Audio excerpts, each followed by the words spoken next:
Where do you find the best stories? You may think movies or books, but sometimes the best stories are in real life, especially in the world of sports.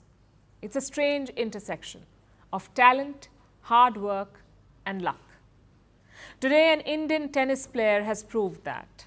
His name is Sumit Nagal, a 26-year-old from India's Haryana state.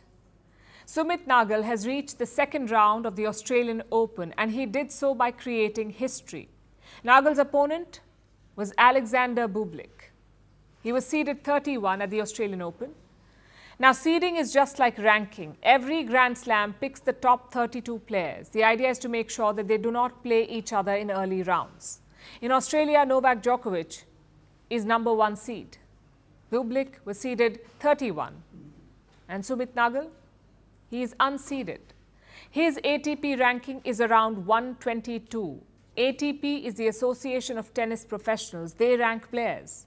And Nagal's rank is 122. So many people, not many people in fact, gave him a chance. Very few Indians have defeated a seeded player at the Grand Slams. The last instance was way back in 1989. Ramesh Krishnan defeated a seeded opponent at the Australian Open. So history was stacked against him. But Nagal won.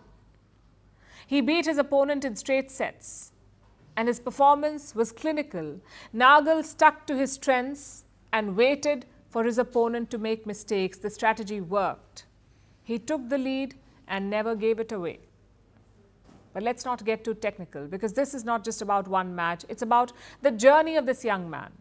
Last year, Sumit Nagal was in a bad place. He was coping with multiple injuries. He had spent a lot of time outside the top 500 ranking.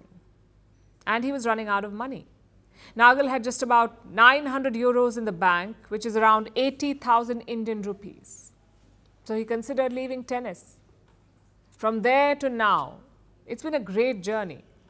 Sumit Nagal is through to the second round.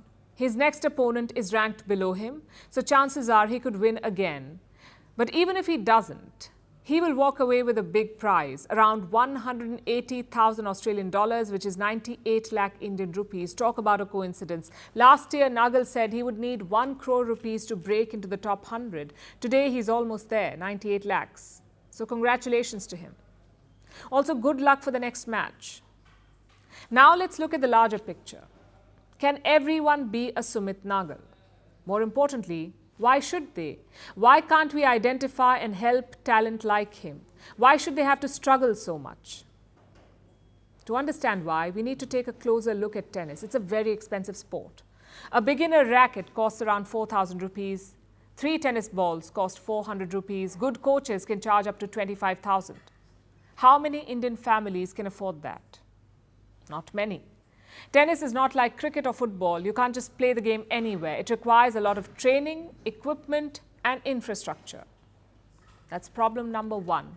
Problem number 2 is the lack of a pipeline.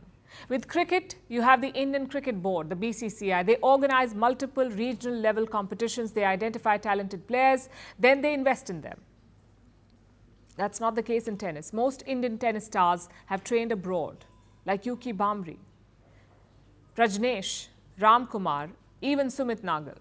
India doesn't have the best coaches or facilities or even tournaments. India hosts just 3 or 4 challenger tournaments. The rest are mostly in Europe. So players must find the money, travel to Europe, stay there, and then play. If not, you will lose out in the rankings.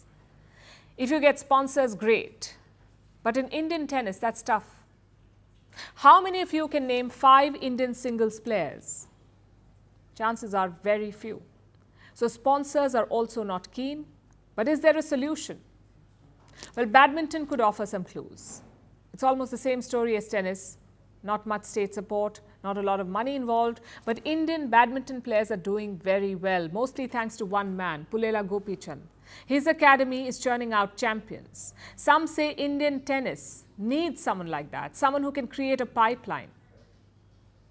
Could that be the solution to India's tennis woes? I'm afraid we don't have the answer, but we will say this. Sporting glory doesn't come easy, but when it does, the whole country benefits. Like Serbia and Novak Djokovic. He basically put the country on the map for a lot of people. India too must be able to do that. We have the talent, we have the audience as well. What we need is a better system in place.